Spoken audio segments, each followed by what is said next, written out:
All right, shenanigans. Yeah. Tom, behave yourself. Where am I? So I officially call the meeting to order. Yay, We have a quorum, that's fantastic. we do. Is there anybody else we're waiting on to come online before I push this forward or? Todd said he may or may not be joining us, but Alex is there, so I think we could probably be good to go. All right. Well, our first matter of business is the election of officers. And I know we talked a little bit about, last meeting. As I said last time, I'm happy to stay on as chair unless somebody else, would like to, take the role. That being said, I nominate myself for chair. I'm looking for a second. Second. All those in favor, say aye. Aye. All those opposed? Excellent. Well, congratulations, everybody. I'm happy to serve for the 7th year, I guess. Great. We'll continue keeping the good thing happening. I am now looking for a vice chair. And I know we were looking over at Nelson County. I'm willing to stay on. Does anybody else want to be vice chair? Really hard role, guys. I motion that Dylan Bishop is the vice chairman of TJPDC RTAC. Can I get a second? Second, please. All those in favor say aye. Aye. All those opposed? Congratulations. Thank you, guys. Again, glad to formally have that on the books after our informal election. Thank you, Jim, Yeah. for making that happen. All right, so the approval of the minutes, we'll start with June. Does anybody have any comments for minutes in June? Does anybody need a moment to read them? I motion to approve the June minutes with a slight change to my comment in the smart scale. Louisa County is in support of the change if it benefits the region. I believe is what I Yes. said. Okay. With that change, I'm looking for a second. Second. All those in favor of approving the June 17th, 2025 minutes, say aye. Aye. All those opposed? It passes. August 19th meeting. Any comments? Does anybody need time to read them? All right, I motion to approve the August 19th, 2025 minutes. Can I get a second? Second. All those in favor say aye. Aye. All those opposed? Excellent work. We're flying through. We're ahead of schedule. Are we? Yeah. We are. Oh, yeah, we're only election officers at 105. Are there any housekeeping items that the Max TJ? from the public. Oh, yes, I'm so terribly sorry. Technically, I don't see any public online. Our guests are speakers here today, but Thank you. True. So, what housekeeping items do you have for us? that's really just it. When is our next meeting? Because we're going to Yes. 4 meetings a year, I believe. That is correct. So the next meeting will be, and we are switching the time of the month we're meeting, starting in February, and that will extend into May. So we will be meeting on Tuesday, February 3rd. And as we had discussed, I believe in June and in August, we were going to make that meeting virtual. Okay. In case there was potential weather, since that's our main winter meeting, and we are allowed due to their remote meeting policies to have an all virtual meeting. So unless anyone has any objections and would prefer to meet in person in February, we will. We can't, this will be under renovation. Yeah, there's also that. Sounds like we'll be Yeah. meeting on. Feeling there weren't going to be objections to that either, but. And at the February meeting, just a heads up, we will have the rural work plan and some additional steps on the rural needs assessment that we're going to talk about later today. So there are 2 important things on that agenda. We'll probably be talking about smart scale too. I imagine we will be. I imagine this is the last meeting that we probably won't be talking extensively about smart scale for quite some time, and that's good. Excellent. All right, well, I'm looking forward to our guest presentation from DRPT. Floor is going. Looks like it's up there. Share the screen. Oh, yeah. So while that's getting set up, it's afternoon, right? Yeah. Yes. I never know what time of day it is. So good afternoon, everyone. My name is Grant Sparks. I'm the Director of Statewide Transit Programs for the Virginia Department of Rail and Public Transportation. I appreciate the chair's comment about trains. We too love trains. This conversation today is not going to be about trains. It's going to be about buses, specifically buses and transit in our rural areas in Virginia. So something, and also want to say thanks to TJPDC for inviting us to present today. And also I don't want to forget that Katie Miller has joined us. She is the program manager for both JAUNT and Charlottesville Area Transit from DRPT. So this presentation today is really going to be about not a really good news story here. This is regarding a funding stream that is really critical to rural transit in Virginia. And it's our federal funding stream, which had for years, we had enjoyed a significant balance on our rural 53, section 5311 funding program. And we've enjoyed a good balance with that program for a number of years. Unfortunately, though, that money is not going as far as it used to. For a number of reasons, which I'm going to describe, but we have some tough decisions that we have to make in the next year. So I'll start off by just giving you a quick overview of kind of the landscape of rural transit as it is today, and kind of present the issue at hand as it relates to funding.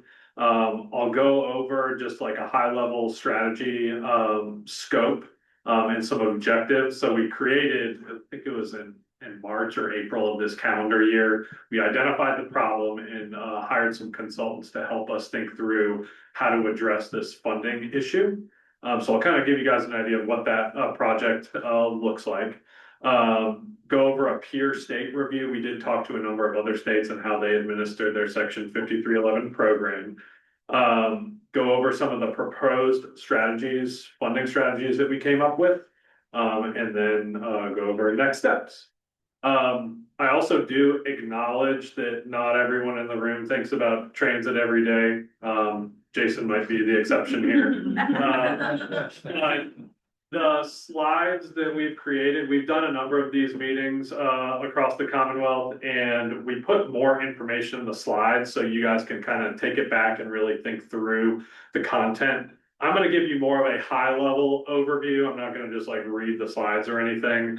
So I'm going to blow through these fairly quick, but please, we can just keep this informal. If you have questions, comments, just stop me and we can chat about it. So first, just an overview of our program as it is today. So I mentioned that the Section 5311 program is from the Federal Transit Administration, and it flows through the Department of Rail and Public Transportation, so my agency. We currently have 21 agencies in Virginia that get this funding, and it's used to support operations and capital purchases. And as you all probably know, rural transit in Virginia comes in many different forms. It could be fixed route bus service. It could be deviated fixed route bus service, which is a little bit more flexible. Could be your traditional demand response service, so like dial-a-ride or van services, as well as intercity bus service, which is currently the Virginia Breeze here in Virginia. So I mentioned that we're facing some new pressures with this funding. To kind of give you guys a history of what happened here. Again, we enjoyed a very good balance for a number of years in our 5311 program. And really in 2020, 2021, some things started to change. And we realize this now looking back. But our funding situation was really clouded and distorted by the special one-time revenues that we got as part of the COVID-19 pandemic. DRPT received through special 5311 funding, a bunch of CARES, ARPA, some CRISA funding as well. We pushed it out to all of our rural transit providers, those 21 providers that I mentioned. And that was great. That was special one-time revenues on top of what we receive every year from the Federal Transit Administration. So that was one thing that happened, and all those funds have now dried up. We also, in 2020, we saw a census change. Two of our previously urban transit providers flipped to rural providers. And this almost never happens, but the way that the census methodology changed in 2020, it flipped the city of Suffolk and their transit service to rural, as well as the city of Radford and their transit service to rural. And so we had to absorb those two transit agencies into our rural program, putting more stress on the 5311 funding. And I mentioned here, we ended up, the formula for 5311 includes, it's mostly population based. And so we did get, because we picked up the areas in Suffolk and Radford and their population, we got a little bit more federal money from FTA the following year, but it really wasn't enough to fully absorb those two transit agencies. Additionally, costs have gone up in the transit industry significantly, it was really starting with the pandemic. The vehicle costs in particular just skyrocketed, depending on the vehicle type. We've seen anywhere between, on the low end, like 20% increases to like 60 to 70% increases on very expensive vehicles. So on the capital side, that was a huge issue. And then also operating costs went up as well in the wake of the COVID-19 pandemic, mostly due to labor increases. And then also, this is kind of a good thing, but it has stressed our rural program, is that there has been really a renaissance. It started like probably 10 years ago, but a lot of historically, I'd even say resistant communities in our rural areas to transit have really started to see the benefits of public transit in their rural areas. And so we've been helping them over the years get some service up and running. And we've been so successful that, like, when you're dealing with a finite amount of funds, the money just doesn't go as far when we're supporting 21 agencies as opposed to 16, 17 agencies. So all of these forces combined have led to a fiscal issue, which is we call it the 5311 funding shortfall. So to give you an idea of today in terms of dollars, how much money we provide.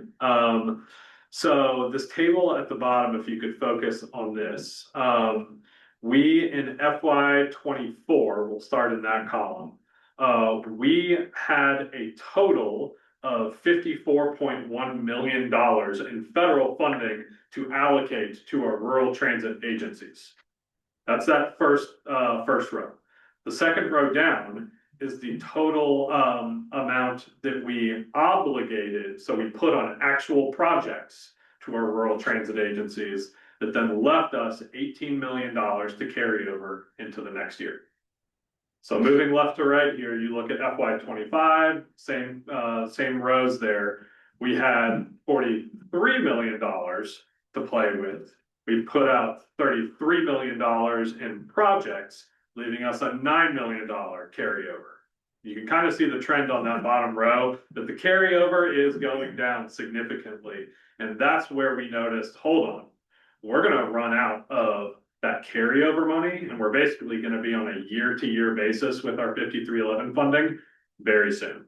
And so we're projecting, I'll get to this in a little bit, we're projecting that very soon is going to really be FY28. We think that we'll be able to do one more year as status quo, but really 28, we're going to have to make some significant changes. Hey, Grant. Yeah. The thing on the bottom says that the federal capital match rate was changed to 28%. What was it before?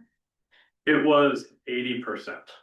So I'm going to go over that in just a second, but we had to basically for a capital rural project, so a bus, right? If John applied for a bus, we would, in a normal year, we would put 80% 5311 funding, that's federal funding, we would add 16% state on top of that. Mhm. So DRPT would provide 96% total to JAUNT for that bus. We could no longer afford those match rates beginning FY 26. So we actually changed it from a heavy federal with a little bit of state sprinkled on top to a heavy state with a little federal sprinkled on top to just stretch the monies a little bit further. Good question though.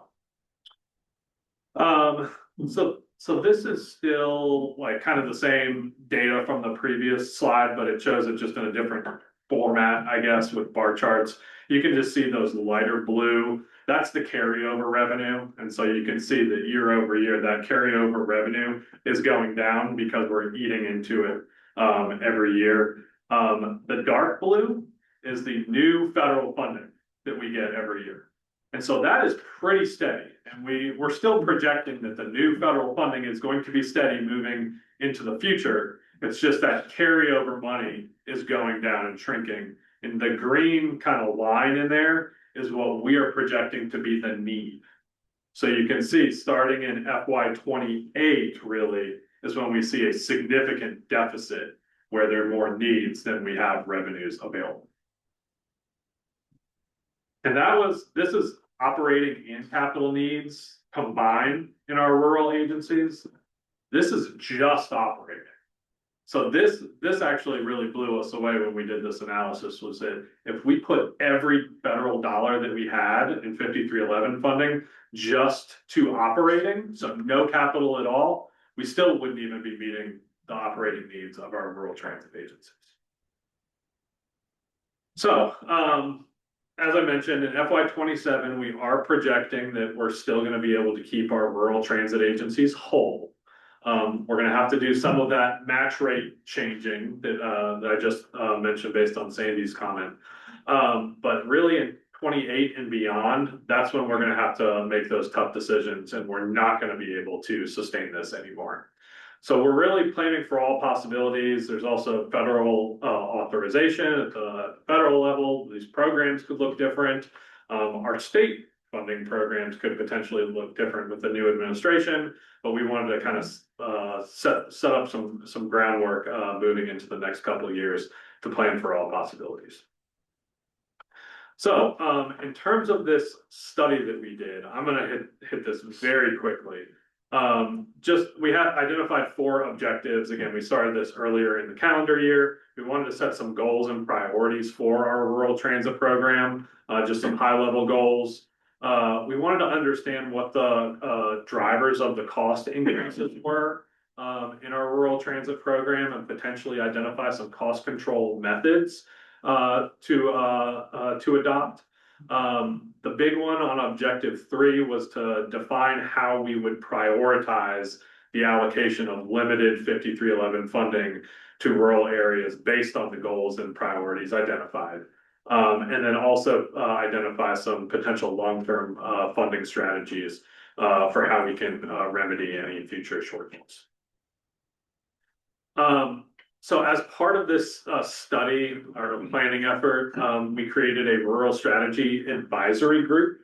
We did not want to do this in a vacuum. We always appreciate the feedback and partnership from our rural transit agencies. So we asked a number of them to be part of our advisory group. Mike Murphy from JAUNT was a part of that effort. And we met, I want to say 5 or 6 times to kind of go over some of the findings from the study. But I just want to mention that this was not just a DRPT effort. It was really a partnership between us and some of our stakeholders. And then this is just the project timeline. Again, we hired RTAC was our lead consultant as part of this effort. And it's really taken us most of the calendar year to get to where we are now. And you can see there down at the bottom that the final report is due to us this month. So we will be publishing that and our recommendations moving forward. All right. So I mentioned earlier a peer state review. This was a very interesting component of the study, was talking to other states and how they administer their 5311 program. What we found was that, pretty much everybody did things differently. The key findings here were that some states had a formula approach. It wasn't really discretionary based. It was a set established formula for distributing 5311 funding. Some states only use 5311 funding for capital. Some only use it for operating. In Virginia, we do it for both. Some states are able to tap into some funding, such as the 5339 funding, which we do receive, but we reserve that right now for our small urban transit agencies, such as CAT. 5310 funding as well is used to support rural transit.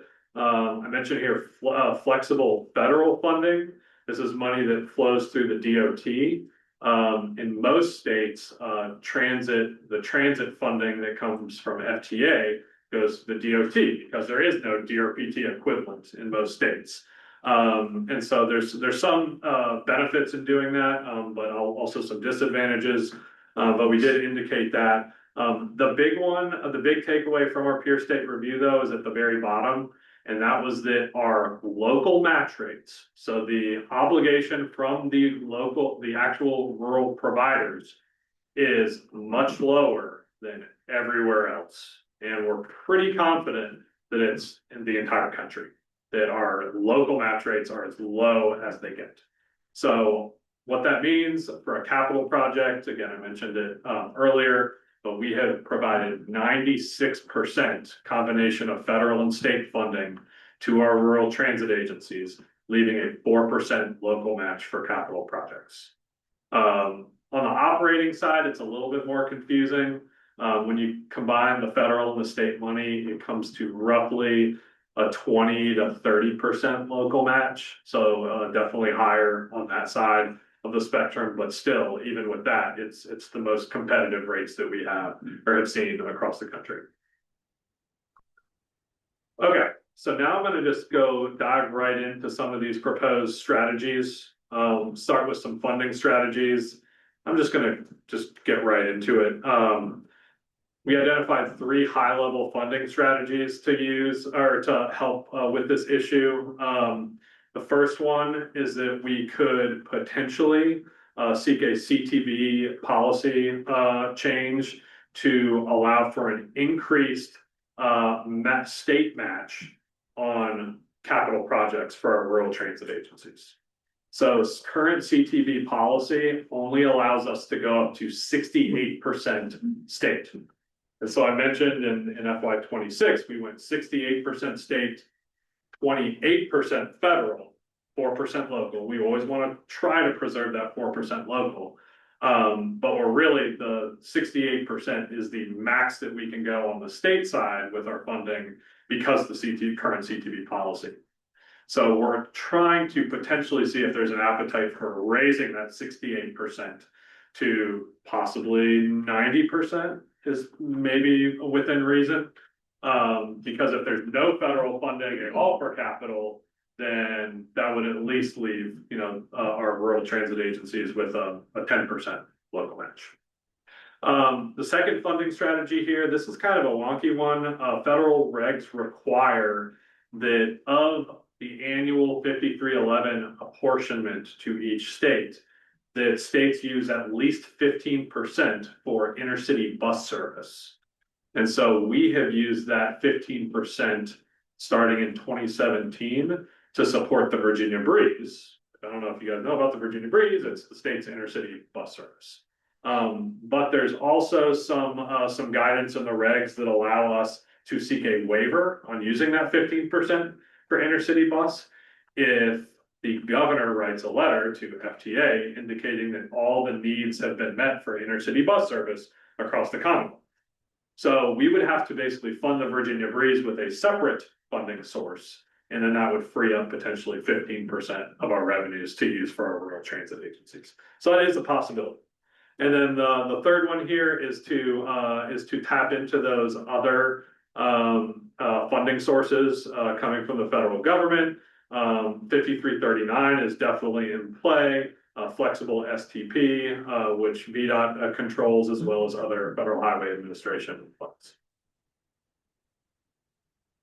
All right, so now getting into some program management strategies, and we really focused, I'm gonna just kind of breeze ahead here. We really focused most of our attention in this effort on these strategies, and we boiled them down to three kind of primary issues that we had to figure out where we wanted to go. So strategy one was focused on just how do we prioritize limited 5311 funding. Option one is, do we want to prioritize all of it to operating and fund all of our operating needs before we move any over to capital? That's essentially what we're doing today.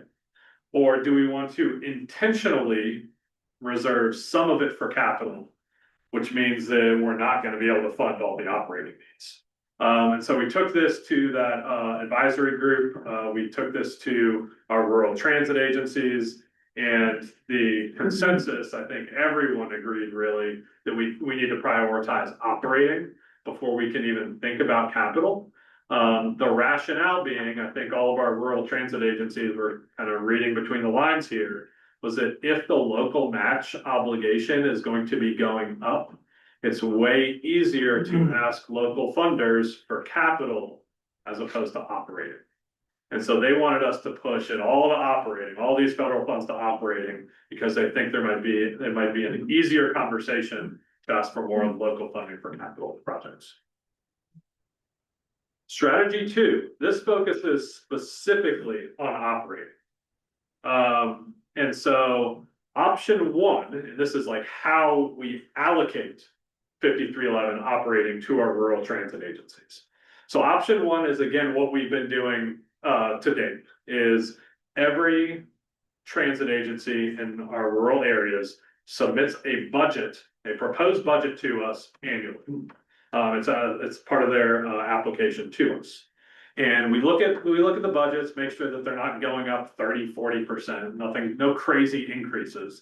But if everything checks out, we basically take $1 million budget, for example. Let's say John submitted a $1 million budget. We would give them, it's just easy math, divide by 2, and we would give them a $500,000 5311 operating grant. So that's our budget-based approach.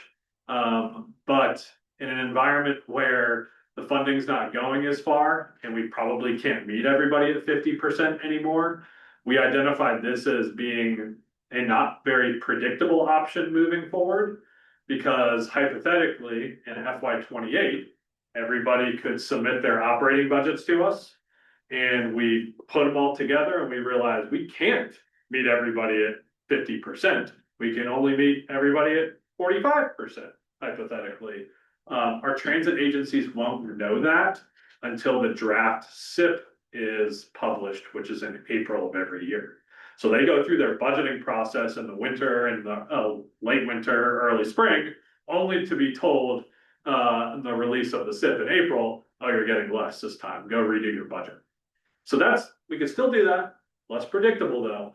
Option two is that we move from a budget-based approach to a formula-based approach. So we know, generally speaking, how much 5311 funding we're getting every year. It's like a 2% growth mostly year over year. If we come up with a predetermined formula, and we're using all the 5311 funds that come into Virginia for operating, we could actually project out in 4 or 5 years into the future what John's going to get, what Blackstone's going to get, what Radar's going to get, all of our rural transit providers.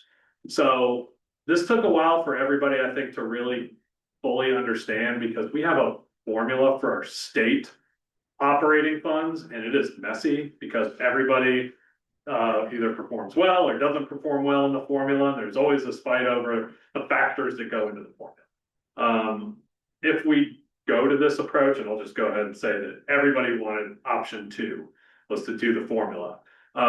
What we don't want to have happen is find ourselves in a situation where the formula is convoluted.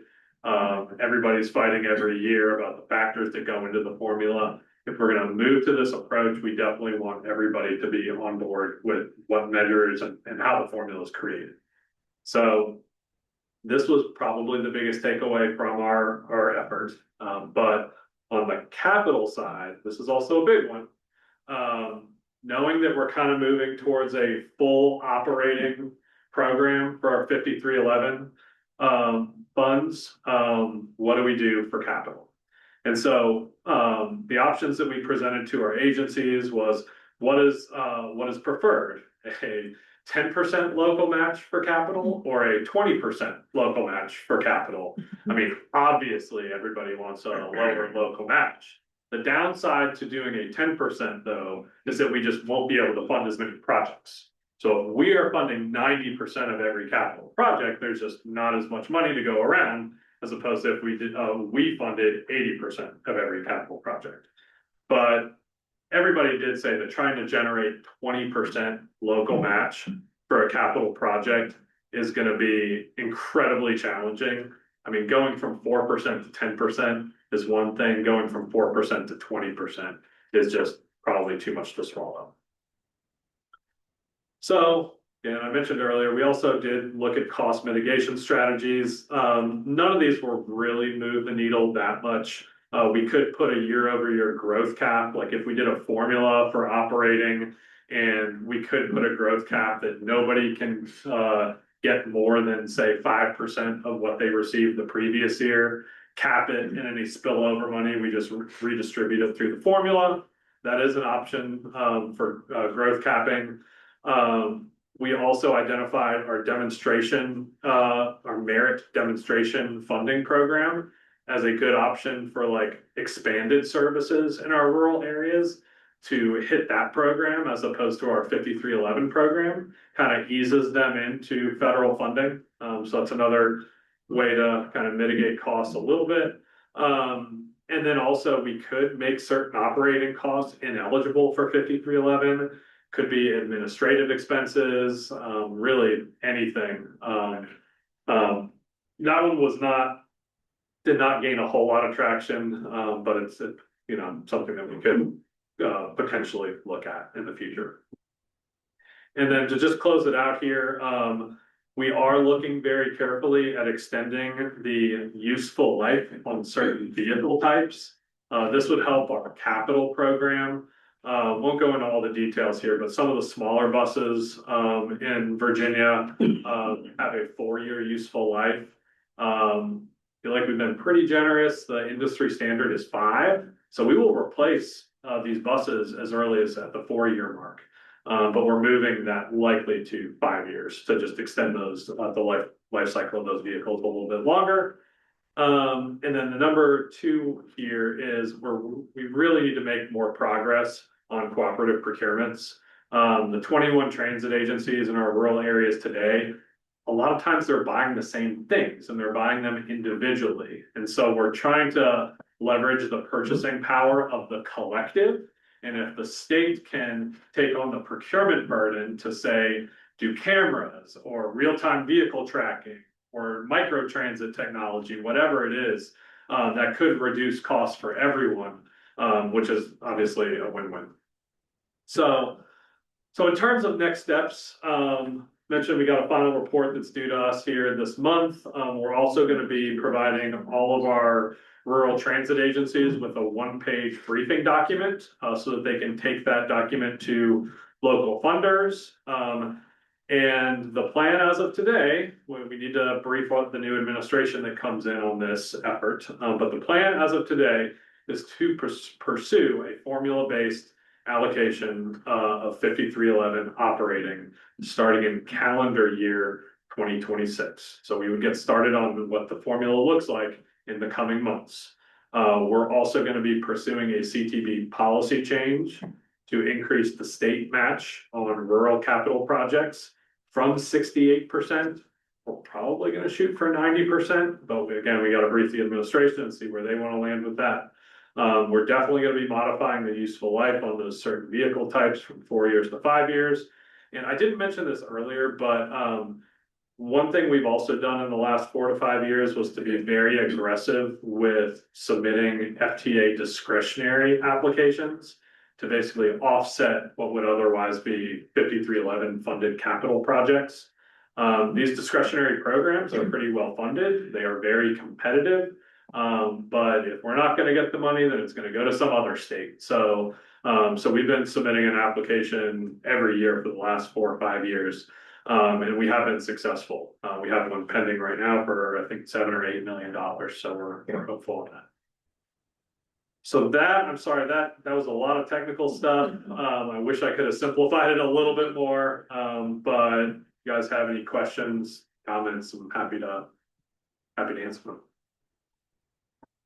them. I have a brief question, for those of us that don't deal in transit every day. And it could be Jason that can answer it just as easily, but so you have federal funding source, you have state funding source. Local funding source right now is mostly comprised of the government contributions. Yes, sir. And the majority of services no longer have a fee base for the rider, correct? We're currently fare free and we hope to remain so. Okay, and then for those of us that can't remember, there's an issue with fees. You can collect fees, which brings in revenue, but some studies have shown that it's pretty moderate by the time you cover the cost of collecting and managing that money. You're not. We raise $500,000, but it's just a $3 million headache. Yeah. I mean, honestly. Yeah. And those fare revenues cannot be treated as local match either. They have to come off the top before you submit any reimbursements. Okay. Well, I mean, I've got good news for everybody. I don't want to speak for all the counties, but we are all so flush with money that it won't be a problem. We have plans for Greene, we should talk. We got plans for Greene. So as you increase the state funding, what are the sources for the state funding matches that you're providing? You talked about you have like other federal grant funding sources that you can kind of move around, but where's the actual state? State money that we receive all comes through the Commonwealth Mass Transit Fund, the Okay. CMTF, which is, can't remember the percentage of the Transportation Trust Fund. It's a 20-something% of the bigger Transportation Trust Fund. So what are the trends in the state funding? You looked at the federal funding has kind of leveled down. Yeah, I mean, so the way we do state operating is just by formula distribution. And we actually push that money out to our transit agencies in installments. So they're not submitting reimbursements for that money, we're just giving it to them in cash infusions. So we can't really see like statewide what the trends are for like operating costs. All we have are our rural transit agencies that actually submit reimbursements for 5311 operating. But on the capital side, we do get reimbursement requests from every transit agency in the state. And it is crazy how much like pretty much across the board, whether it's IT equipment, cameras, vehicles, like even like construction projects are insane. I mean, you probably know the costs are increasing there. It's literally everything, which is scary. But we think that the cooperative procurements might be a good solution to that. We already do a vehicle contract, we have multiple vehicle contracts that all of our transit agencies purchase off of. We have very competitive rates for vehicles compared to the rest of the country. We want to do that for other types of projects too. Grant, I just want to voice our appreciation for the partnership and dealing with this fiscal cliff. I know Murphy's been involved with talks with you, and I've seen this a couple times, and every time it's another little takeaway. So I appreciate it. And we've been, just so people know here, given John's history, and most of our buses are purchased with 5311, but we're also doing urban service. We got dinged for a few years there for the commingling, and we actually had to, like, our local match was 25, 30. It was 30s. Yeah. It hurt, Yeah. really hurt. Yeah. And so as a result of that, there was a few years where we didn't buy buses. Interesting lesson from that is now we're dealing with a little older fleet. Our maintenance costs are going up. We're having to do more engines and transmissions than just like routine maintenance. And that's the hidden costs of actually extending the life of the fleet. Yep. It's there, it's just reality. It's like you have older buses, they're gonna have more needs. Yeah, you shift the burden from Yeah. capital to operating, Yeah, basically, exactly. with But maintenance. there's usually not. all these strategies, I mean, you know, it's being creative and thinking about how to stretch the dollar, move things around like the breeze. I mean, it's all really well intentioned, so thanks. With the cliff going on, I know you touched on a little bit with Spanberger now being governor, but is it something that DRPT plans to go to the GA, kind of present this, being like, we have 3 years before it's crunch time essentially, and like, we're gonna figure something out, but it's not gonna be pretty, like, that's something that's on your radar, or that's on Spanberger or whoever the new, commissioner or chair of VDOT? So, the way that we engage with the GA is, like, we have to be careful because we can't lobby the GA. Yeah. We are at the will of the administration and their priorities.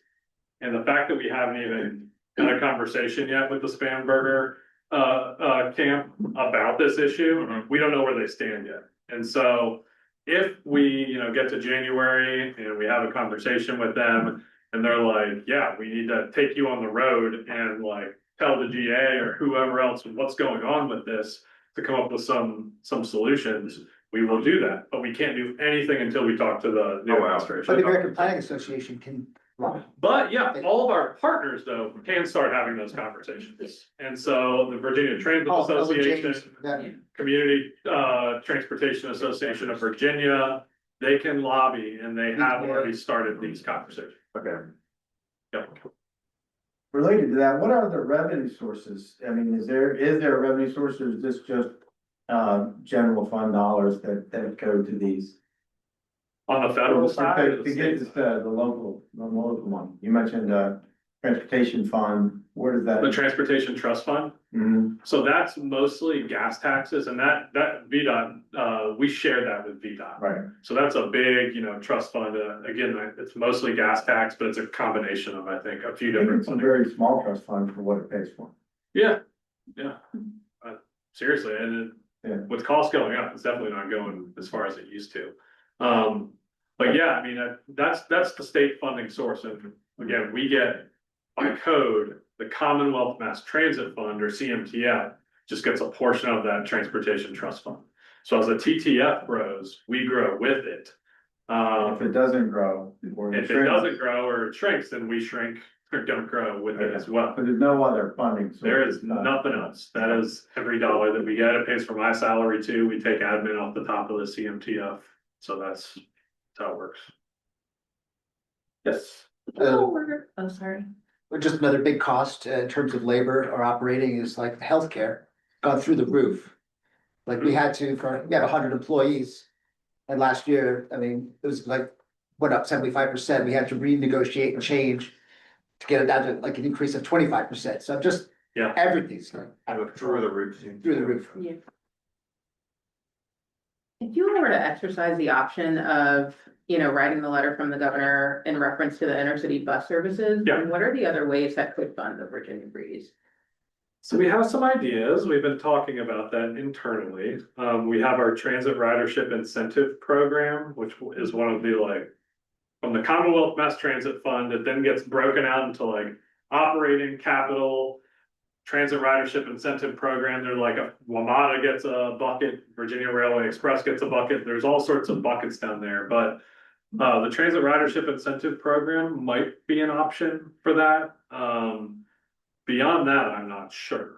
I think the biggest risk with doing that option is that we're kind of at the will of the governor. And because in Virginia, you got a different governor every 4 years, the Spanberger administration might be great writing a letter for us annually to FTA, but future administrations might not want to do that for whatever reason. And then we're right back to where we were. So that's what we're kind of struggling with right now for that option.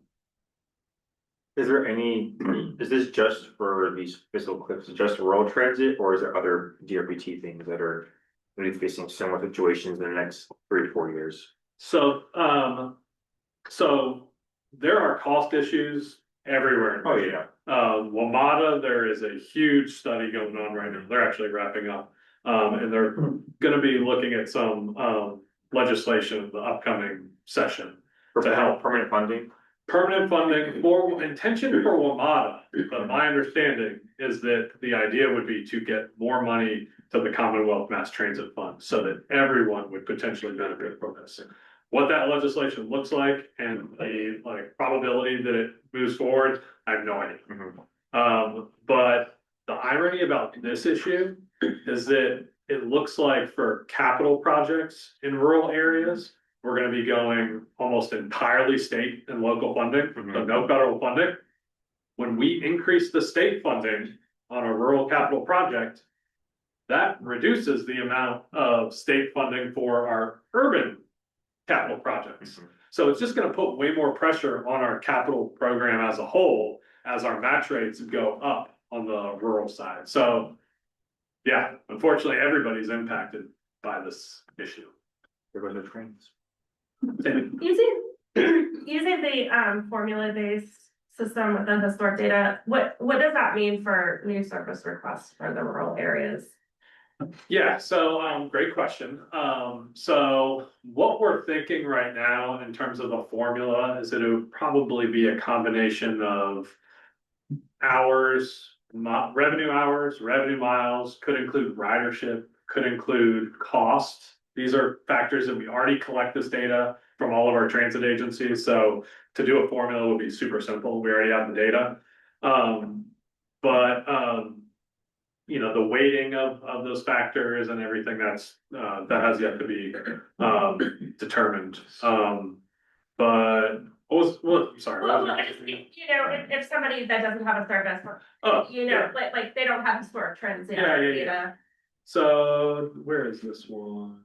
So number 2 here, demonstration grant funding. I didn't spend a whole lot of time on this, but Merit Demo is a pure state funded program with a very, it's an 80% state funded program with 20% local match on operating expenses. So, so this is a very good match rate program. And like, if any new service, rural or urban, comes up, we want to fund it through the demo program, look at the data, make service tweaks. We could keep it in demo. We have some that are going on 4 years in the demo program. One of them needs to come into the 5311 program, but we're waiting to wrap this study up. So we've had them in there for a while, but this is kind of the sandbox program that we have a decent amount of funding in it.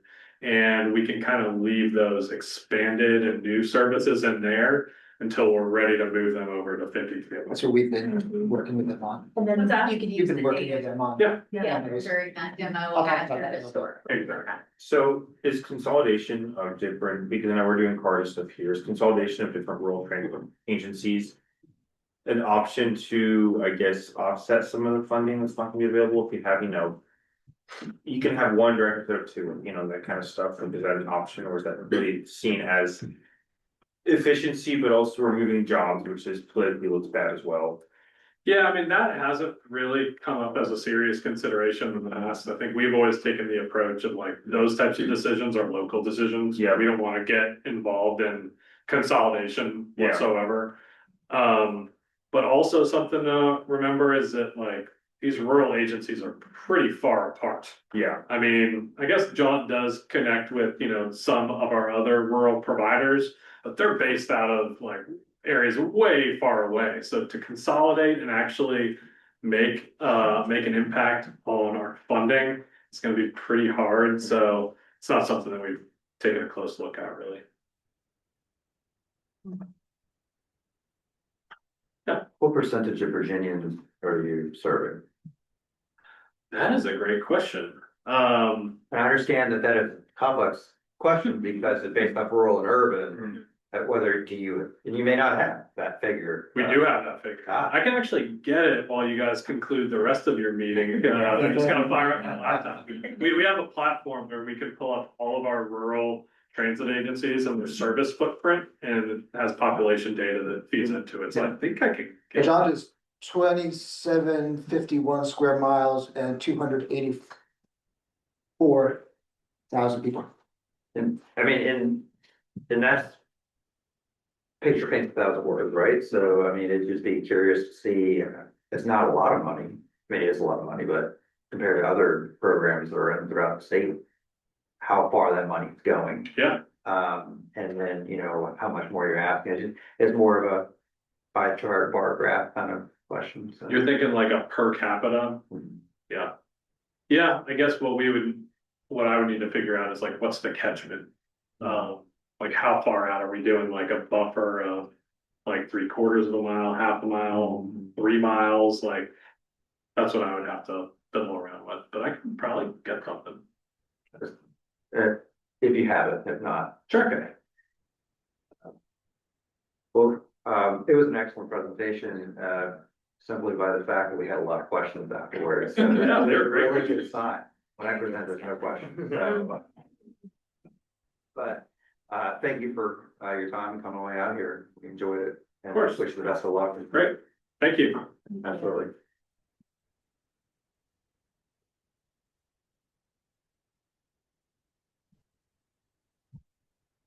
Now we're gonna switch to VDOT. And again, this is mostly just a placeholder of always having a place on these agendas for VDOT to provide us any updates that they have. I know Carson met with all of the folks in their region to discuss smart scale, but unfortunately he wasn't able to make the meeting today, so I'm sure that will come up in more detail, but just a placeholder if Sandy or Chuck had anything in particular they would like to share. Yeah, I mean, we don't have extensive updates, but we do, I think we've talked to or reached out to most of the localities to start thinking about smart scale for the next cycle. I'm about to see. Sorry about that. The worst times. I think the biggest things is that we, the TJPDC, you'll get an update later, so the new smart scale technical guide should be up at some point in December. I believe that OIP sent out a survey request. Did you all get a survey about smart scale, those of you who work in the portal? So I don't know what the deadline was for that, but if you haven't done it already, go ahead and take the surveys to give them some feedback. For the projects that in the Culpeper district that are resubmissions, we've started to coordinate with our design engineering department to try to go ahead and start getting some of those documents in place. But the big consideration that we're all talking about is of course funding. So we're looking at probably in the district grant program, probably somewhere around the same amount as in the previous cycle, which is about $68 billion, I believe, if I'm imagining it correctly, or $66 million. So we're really trying to focus on, identifying projects where there are high statewide identified needs, which corresponds to a high likelihood of getting scores, and focusing on how we can prepare the most competitive applications possible, set everybody up to have their best opportunity to be successful. Do you want to add anything, Chuck? The only thing is, OIP has updated the VTrans needs, and they posted the 2023 needs, I think, to the website. So those are active. If you want to go in and look at those, I don't think it's taken into consideration the change in area type for the TJPDC. So that's something that they'll have to go through and revise for our region, which hasn't been done yet. So just to give you an update on that, because I know that's something that's just came out last month. Hey, Chuck, do you know when they plan on dropping like prioritized VTrans needs, or if they plan on doing that before? They March? typically don't. This is the first time, the last prioritization in 2023 was the last time they've done it since they first came out with it. So it was 2019 and then 2023. So it's probably going to be 5 years before they come out with another up prioritized list.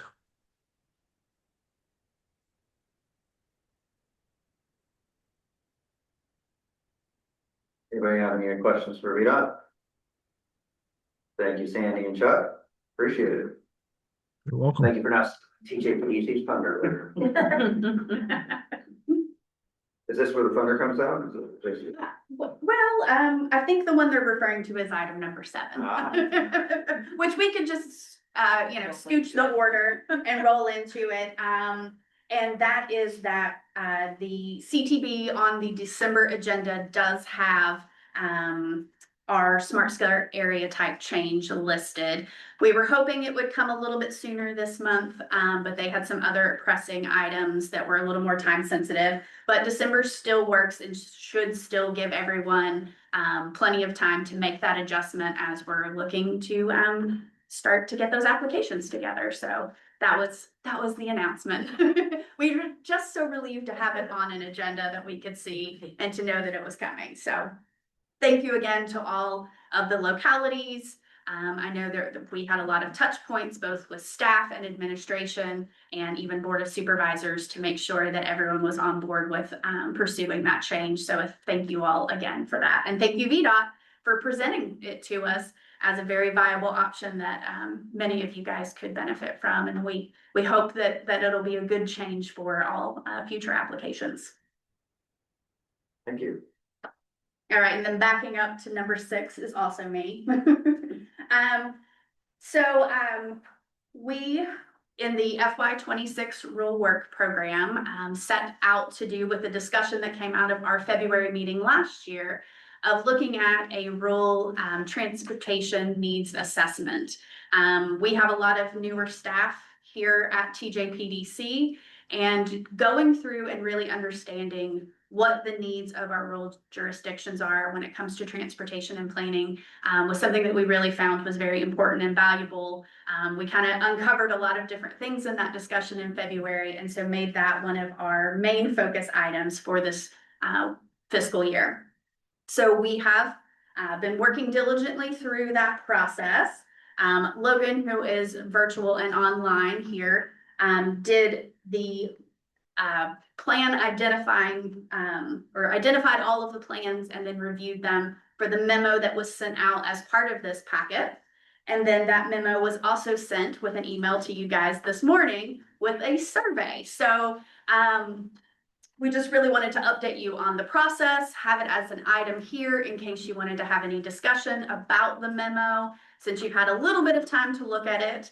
And then remind you that that survey is there and that we really look forward to getting feedback from you, the planners in these areas, as to things that are priorities to you, things that are challenges. This is a great way for us to take the funds for our rural transportation program here, look at what we can do as support in our upcoming work programs for the next several years. So that's really kind of where we see this moving forward, that can be beneficial for everyone. In addition, once we have the survey completed, because a survey can only capture so much, we do want to have sit down one-on-one discussions just to make sure that we are truly understanding the needs, and that we can get some more clarity and make sure that we have a good point for moving forward. And then, as I mentioned before, we'll have a work program for you guys to review at the February meeting. So I'm happy to pull up the plan review memo if we want to have any discussion about it. If you have any questions for Logan, I will say real quick before I do that, Jason brought up an excellent point. We inadvertently and accidentally left off the JAUNT rural needs plan that they did just this past year. I joked with him, no worries, we forgot a couple of our own plans on the first roundabout too. That's what happens when you have new staff. We had to think about, wait a second, didn't we do something that might apply? So we will be looking at that in depth as well for each locality, and pulling out anything that looks like it needs to be added there. So that one is noted. But one of the big things in reviewing it, and this is a question in the survey, spoiler alert, is making sure that we did capture all of the plans that you think are relevant in this review memo. So the deadline for everybody is December 5th, correct? Do you want multiple members of staff responding to the survey, or one individual for localities responding to the survey? That is an excellent question. So I think what we would prefer is one cohesive response. However, we would love it if you want to discuss this internally and just submit one response. Does that make sense? So it can be many voices. We want you to have a discussion. We want you to really think through it, which is why we gave you a little bit of time. And I know Thanksgiving is thrown in there, but but one answer per jurisdiction if possible. We'll just kind of keep things a little bit cleaner and more simpler as we go into analyze those. But great question. Well, I don't know if this is a question or more of a general comment, but, I've had a chance to glance at mine and, yes, we have for Fluvanna and Louisa, for example, we have the Zionist Crossroad Gateway, which is one of. That was the one we forgot. That is a recent, Yes. very recent plan, for a certain section of the county. Yeah. And then we have some older plans, like you mentioned earlier, there's been a lot of change in staff at TJPDC. Where localities have changed staff too, where Absolutely. there could be plans that you're pulling from 2007 where maybe one individual still left in the department that knows anything about it. So is the focus when you're reviewing these mainly on the most current plans, or you're trying to get that information from us and the? Yes, we tried to go back 10 years kind of as the cutoff unless there was something, you know, possibly 15 that was really relevant, but we tried to keep it within about a 10-year range just because we did want it to be whatever the local priorities and focus and the most recent of those were. And that made an interesting mix because many of you are in various states of comp plan updates. So that kind of initially Albemarle, who just finished theirs, but when we started it, we didn't have that draft quite yet, so we went with the old one, and then by the time we got towards the end, it was like, oh wait, just kidding, now this one's ready, we can go in and look at that. So, you know, if there is something that is older than that, just that 10-year mark, but you think is particularly relevant and we missed it, we are happy to take a look at that, especially if there are things in there that are still viable priorities for the locality. Gotcha. Yeah, we kind of had to put a little bit of a stopping point, otherwise it was going to be a never-ending process. And I applaud Logan for sifting through all of those. He came back to us with lots of questions as he was working through it, and you know, we all learned a lot just going through this stage alone of the process. And then thank you to Sarah Simba, who was also part of that team. She helped us put together the survey that you guys got. So Hard work. yes, it was a lot. But the first read through, I was like, I have some ideas. Does anybody else have any questions or? Are you all interested in like plans for the towns within the counties? So we did talk about that a little bit. We did look at some of them. If that is something that someone feels strongly about, we are certainly happy to add something like that. Absolutely. Yeah, it's not just restricted. We really just wanted to capture, you know, a snapshot and kind of a roadmap for moving forward. And really to give you all something to react to, you know, and let Yes. us know, like, are these the priorities that you all currently have at the top of the list? And, you know, give you an opportunity to tell us yes or no on some of these or to add what we missed. We knew there was no way we would quite capture everything, but we thought a starting point would be helpful for all of us. Great question, Sam. It's because you just wrapped yours up. You're towards the tail end or middle of your. And now I'm working on these other. So you're gotcha. And then we're starting ours. And Fluvanna is in the process of part of theirs. So yeah, so it was a really interesting timeline. Yeah. This was also really helpful for us to start making note of when the comp plan updates happen so that we can kind of keep track and be there as potential support for that. So Well, thank you very much. yeah. I will put a calendar invite for higher ups to make sure they know. Wonderful. Yes. And so that is the other thing is now that we've got the survey kicked off, I will be reaching out to schedule those one-on-one discussions. And I say one-on-one, it can be with full staff, but you know, we wanted to have, you know, be able to, like I said, really dig into those survey results and the memo and make sure that we have a clear understanding of what's there and what has potentially changed. Because again, many of those plans, like you said, are a little bit older, and we all know that priorities, funding, and everything else can change like that. One other thing that I did want to mention is if you have any questions or if you have feedback on the plan memo already and want to provide any of that in addition to the survey, there is a space there. But if we need to have another discussion beforehand, please feel free to just reach out to me at any time. I was thinking, for some reason, we're always looking for topics, right? Perhaps later next year, we can get a best practices from all the research that we've collected. Oh, yeah. Or common issues that we're receiving, and maybe have a, 30-minute conversation about what we've learned out of the survey. And because not all of us are diving into each other's ordinances. Right. And not all of us were reviewing a planning and development or thinking, hey, was it a three lane turn right or roundabout, or what's the solution here? And Great how is that gonna suggestion. be implemented? So. Yeah, that's a great suggestion. And like I said, this has been very illuminating and a really great learning process for all of us here on staff as well. So I appreciate everyone's willingness to jump in on this project. But I feel like we can all do better as a better board if we understand what's going on. Again, like Tom said, the things that we have in common, whether those are issues, priorities, or whatever, and then the things that are different for each locality, because we know that everyone has a different landscape that they're working within, but can always learn from each other. So. And then one thing that could come out, because we're in the middle of our comp plan survey, we literally launched, and I'll talk about that later, is that perhaps there is a list of questions that when a locality does do their comprehensive plan survey, that the TJPDC recommends to the county administrators and the elected and appointed officials, that these are 3 questions that every locality should be asking in their survey to help from a regional level. I love that thought too. Now, We always have such good discussions in this. you just gotta remember the thought years from now. Yes, right. Oh, hit us. Survey question bank. You know how they're like interview survey bank, like interview question bank?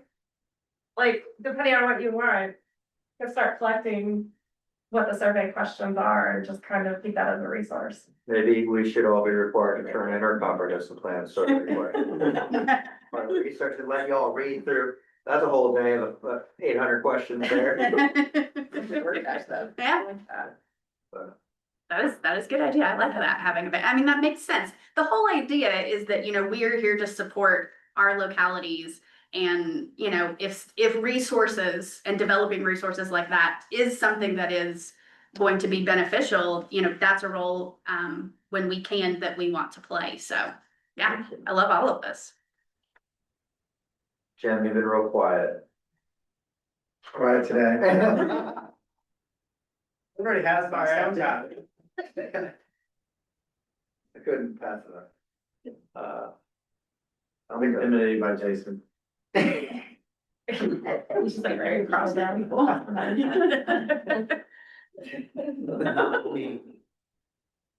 Okay, let's see. Smart scale there, we talked about that. I guess, are there any other items before we go into round table here? I did want to also mention, so at your last meeting, you all received an update on the conclusion of Move Safely Blue Ridge, our comprehensive safety action plan. We have submitted the final reimbursement request for that. Now we just have a handful of final reports to submit, but a memo did go out on Monday to the CAOs of each of your rural jurisdictions coming from Christine Jacobs. Basically just trying to gauge interest and if anybody is interested in applying for implementation funding for Safe Streets and Roads for All. We anticipate that notice of funding opportunity to drop in March 2026. And so that would come with a 20% local match requirement, but approximately $1 billion in funds that could be available to do some of the projects that are identified in Move Safely Blue Ridge. So if you all are interested, let us know. We're happy to partner with you, whether that's, getting your application materials together. The PDC is also interested. We could do a bundled application. We've seen a couple peer agencies that have submitted grouped applications for multiple jurisdictions, whether those are systemic improvements, spot improvements, where the PDC or the Council of Governments is the administrator of that. So we could take that burden off your plate as well. So you all are interested. 20% local match rate. I appreciate you bringing that up. Yeah. I remember seeing that email. Is it possible in the one-on-ones that you're planning to have probably in December and January that you bring that up with the powers that be, that don't forget the email we sent you the week before Thanksgiving? I'm confused. But I figured because y'all having those one-on-ones, that's probably a topic idea to have with them. Yeah. awesome.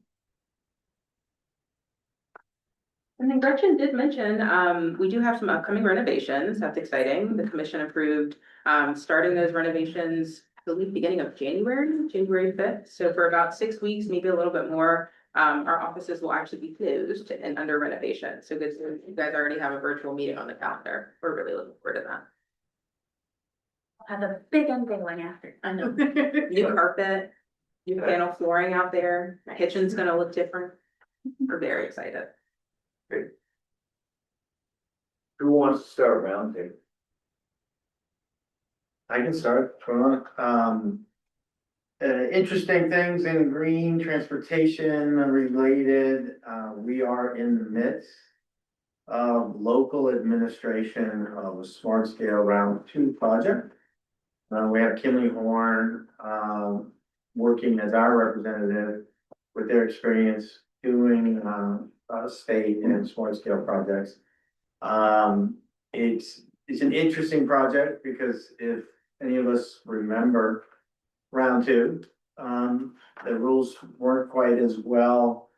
The lessons weren't learned then, and we've learned that it's important to learn lessons. And so there's been a lot of fits and starts on this project. Now that we're really going through it, we've identified that some things that probably should have happened a long time ago never did. There's been some changes, so the project start time, we're working through all of the initial stages that actually get to a public hearing and going to bid. And we're identifying things that we need to add to the scope throughout that. And so it'll be quite interesting because it's an important project for the 29 corridor. It's a very important project for Greene. It may likely need some additional interest from the state funding sources. So it's, I'll keep you updated.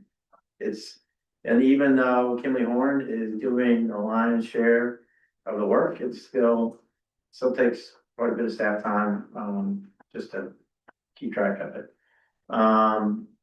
A secondary thing from there, just of interest, Greene County, had a by right development in Standardsville.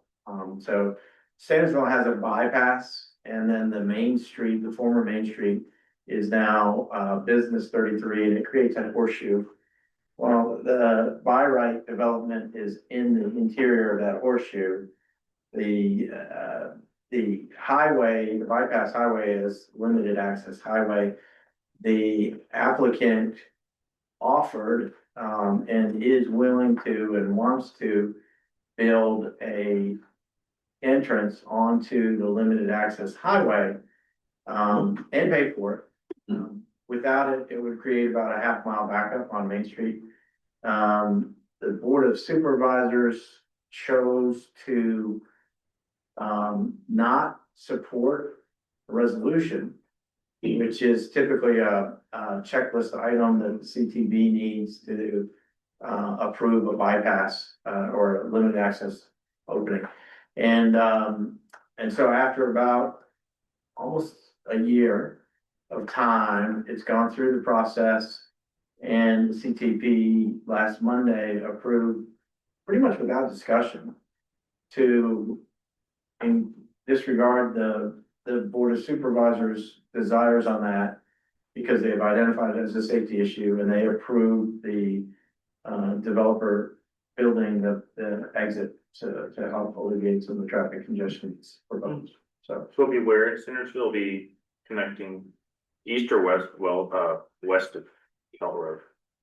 it would be east, about halfway. It's about, maybe not quite halfway, a little less than about 40% of the way between Selt and Swift Run. So that opening there, and it'll be, it won't be a full access because we know our friends that don't like full access intersections if we can avoid them. So it'll be a right in, right out, and they'll extend the lane, turn lane at Selt, and have a U-turn movement there. So, and just for your knowledge, about 57% of the employees in Greene County drive south to Albemarle and Charlottesville for work. So significant number of the people that live there will make the U-turn to go back east to get to 29. Thank you. Unless our friends from the state can give us a bus that everybody can. We want 90% or more of the capital paid for.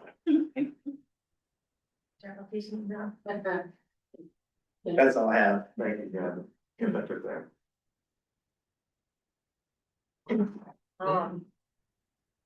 Let's see, and Nelson, like I said, we're in the throes of our zoning subdivision ordinance update, so we have a full draft at this point, so.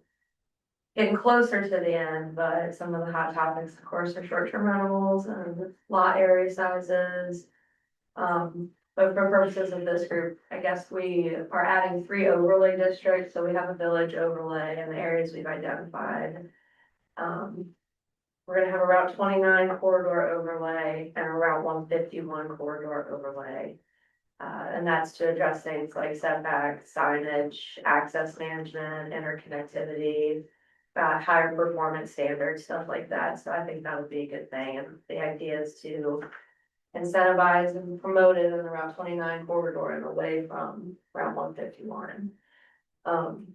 Got my new planner, he's been amazing. We got a new board member starts in January, which means I'll likely have a new planning commission member. So that means for me, within the last year, I've had a whole planning commission turnover. Except for one. So that's been a struggle, you know, also with my budget to get them all trained up and everything like that, so. That's really all I have going on right now. Don't forget, we're, Sarah and I also interested in you giving a short presentation on 151 and your comprehensive plan. So I think, Virginia APA has, planning commissioner trainings, I think every so often put up by Wilcock World stuff. Yeah, those are the ones. Yeah, so They're through, help train them up. PCU's Yep. Land use education. Yep. It's just $750 a pop and then hotel and Yeah, flights and mileage, so it was, you know, 6 members is an yeah. I think the 151 Will to come presentation to you. requires. I tried to do that. We need the sample of beverages. Is that on presentation? Welcome to the rural planning talk. There'll be buses, right? So-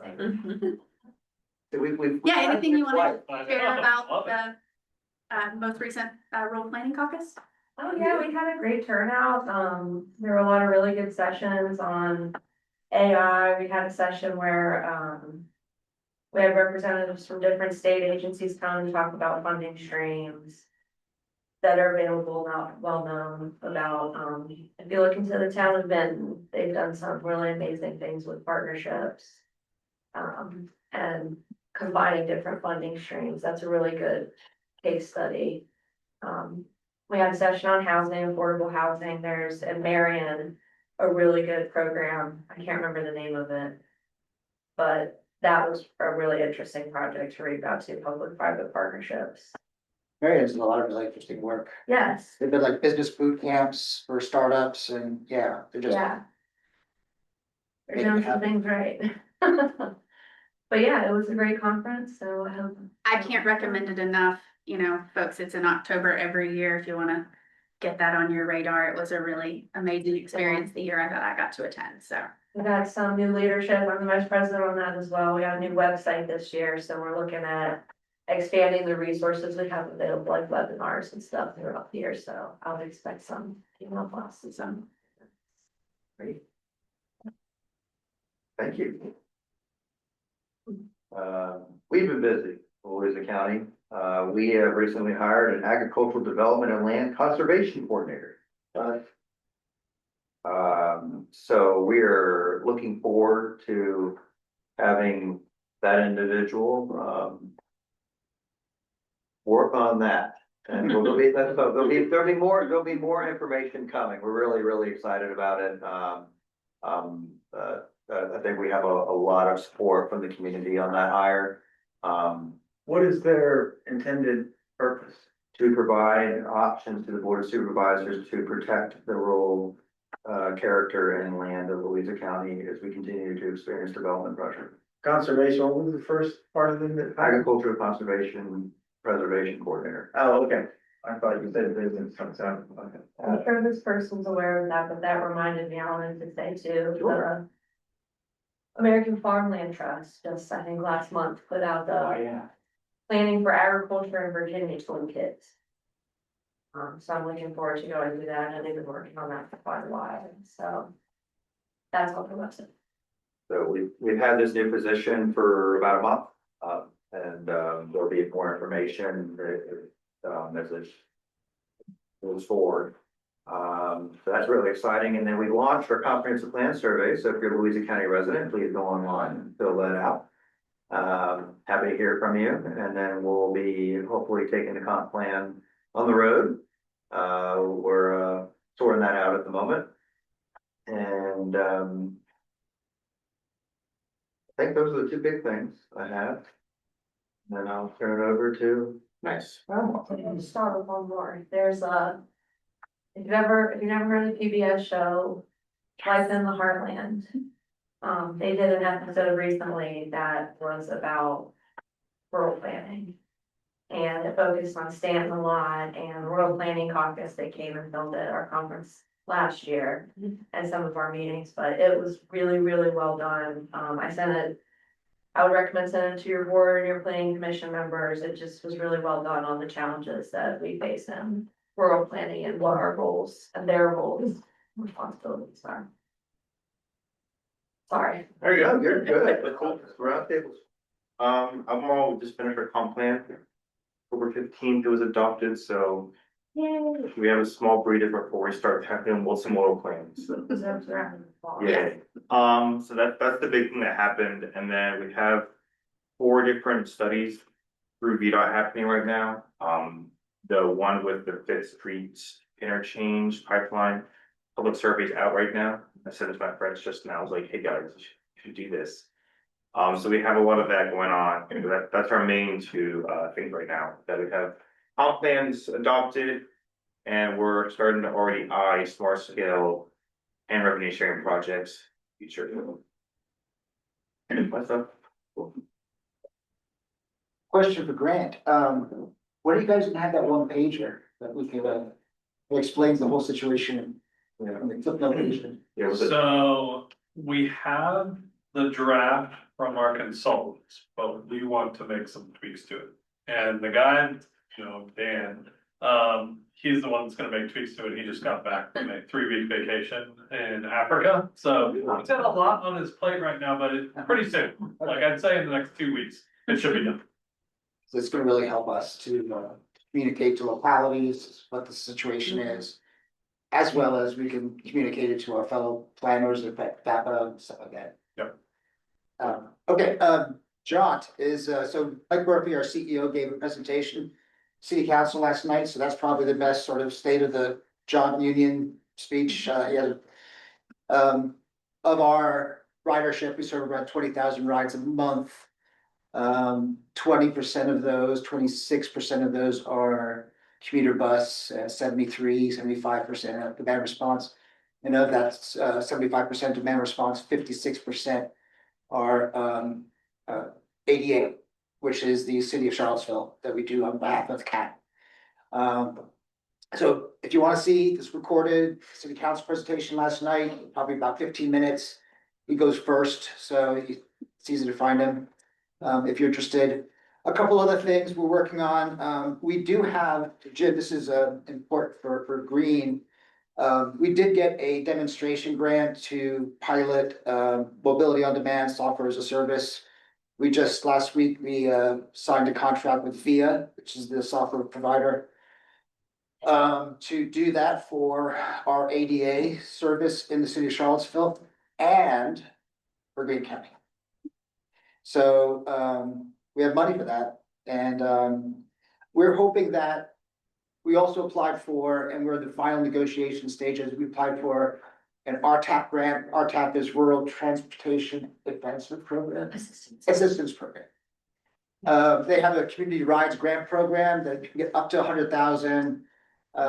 They called us for a short list. They wanted to interview us. They liked the project. So the concept is, either or, we'd either extend our 29 North Connect commuter route all the way up to Greene, or depending on what's more efficient, so we don't, because that could disrupt that service, or we just do a dedicated commuter route to Greene.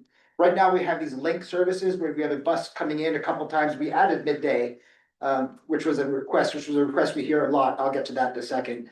But the concept there is if you put 29 North, some kind of connect service, the services, maybe it goes to the Walmart, maybe it goes all the way to Sandersville, I don't know.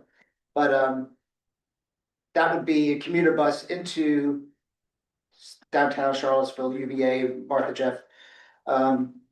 We know that there's demand. University of Virginia is very interested in that. They're a supporting partner on that grant application, as well as the TJPDC we've been working closely with, and they supported it, and our friends at DRPT also encouraged us to do this. So it's been a good partnership. We asked for 100,000, and the concept there was we would do, there's planning and prep that needs to go into it. There's like outreach and marketing, so people know this is coming, right? So there'd be a phase of that, and then we kick into operations sometime. It's a 12-month grant, so it'd be January up to December calendar year. So maybe like the fiscal year 27 starts July 1st. We maybe shoot for July 1st operations, something like that. We'll see how it goes. They wanted to see if we could do it for 50,000, and we said, well, maybe. We said, we don't like that, but so they're gonna come back. They're trying to stretch their dollar. They have a lot of applications. Sure. And so they're gonna see if they can, everyone reduce a little bit, to like spread the wealth out a little bit more. So we'll see what they come back with. Robin, their executive director, really liked the whole concept. I mean, think about it, you have a commuter route that's supported by mobility on demand is like ideal. So you have all those last minute trips supported into, and we can get rid of some of those link services, which are sort of Underutilized. underutilized, and people complain about a lot because they don't fit their times and their needs. And so it would be a drastically different transit picture for Greene County. I even think if and when we pull it off, it's gonna be like case study worthy. It might fit into a priority of the board. They've entered into an agreement with a private organization to have UVA mobile medical clinic come. But I don't really think that Greene County is severely lacking in medical services. We could always use more. But we're 15 minutes away from some of the best medical doctors and Absolutely. services in the nation. country. Yeah. And so I think the more efficient, accurate solution is some sort of transit plan to get those people to where they need to be, as opposed to bringing some random thing up. Do you know? So the biggest user of our Connect services is either Crozet or 29 North, and UVA is, I mean, if you look at the stops where people are getting off, that's either the medical centers or UVA, 2 or 3 stops along the grounds. And we've been working with Scott and their University of Transportation, UTS.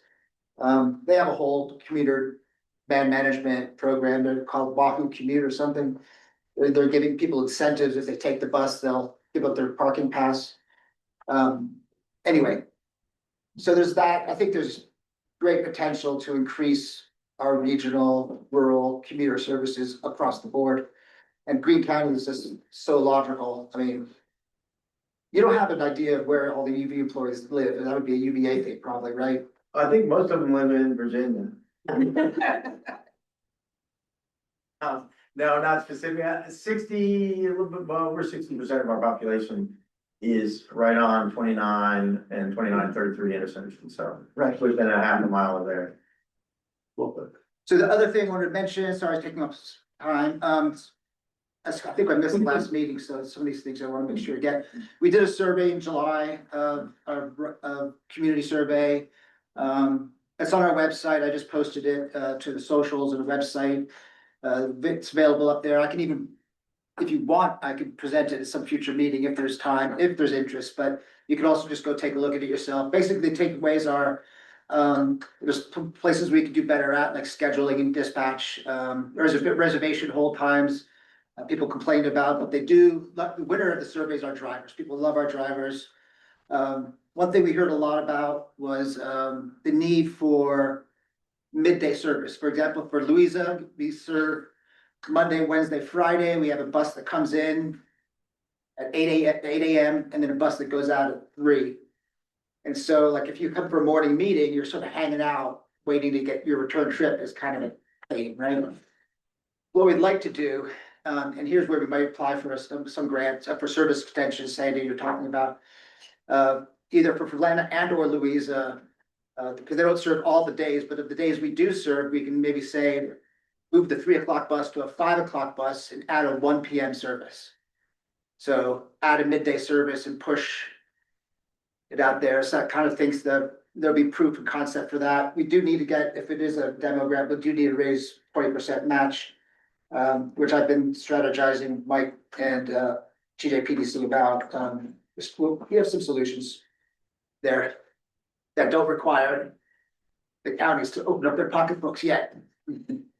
Or Louis on has plenty of money. But, okay, 50th anniversary this year, 50 years ago in September, we served our first 6 rides. So we're sort of celebrating that. We have a communications firm that we're working with to help push the word out. And also we're doing some rebranding and choosing colors and fonts and fun stuff like that. And yeah, we're going to be going through a full replacement of our software in the next, hopefully, next few years. That's going to be a big, huge change. Right now, we're operating on a scheduling and dispatch software that's just, it's a dinosaur. It's like 25 years old. I mean, if you just look at it, it looks like, Word Forever 5.1. That's that's got to change. If we're gonna be anywhere in the current century, then we need to update that. And we have secured money for that too, from the state, 1.5 million to take that on. So big changes ahead. Thank you. Jason, I do have one question. For the mobility on demand in Greene County, is that covering the whole county? Or just portion? Yeah, we did an origin destination analysis where we did the consultant studied it and recommended it. There's a history of transit in Greene County. We took it over and, but there used to be a dial-a-ride. So essentially we're going back to the future. We're going back to that, right? Yeah. And I think we can cover, if you look, there's a couple little origins and destinations up in the mountains.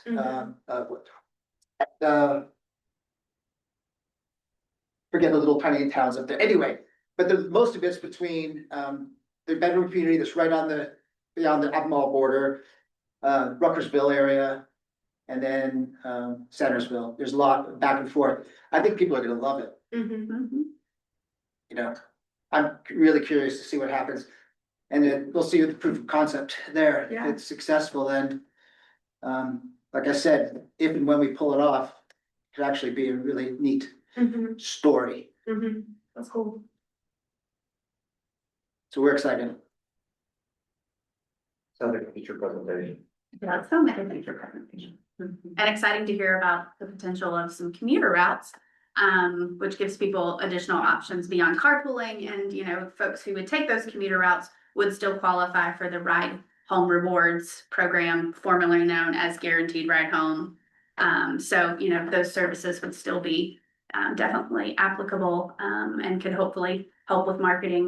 That's one thing that RideShare would be happy to partner with. Yeah, we need to definitely work on marketing. People know that it's there, you just build it, no one knows about it. Exactly. Yeah. So hopefully UVA can help there as well. And hopefully. Doesn't a grad student need some kind of capstone project and marketing Yeah, degree, or maybe there you go. Don't want to forget about Fluvanna online. Ah, yes, those of us that are online. Can y'all hear me? Yeah. Yeah. Okay, I guess the good news is that Fluvanna has no current news to share other than that we are chipping away at our comprehensive plan. Yeah, that's good news. Good. Well, thank you, Fluvanna. Anybody else online like to add into the roundtable?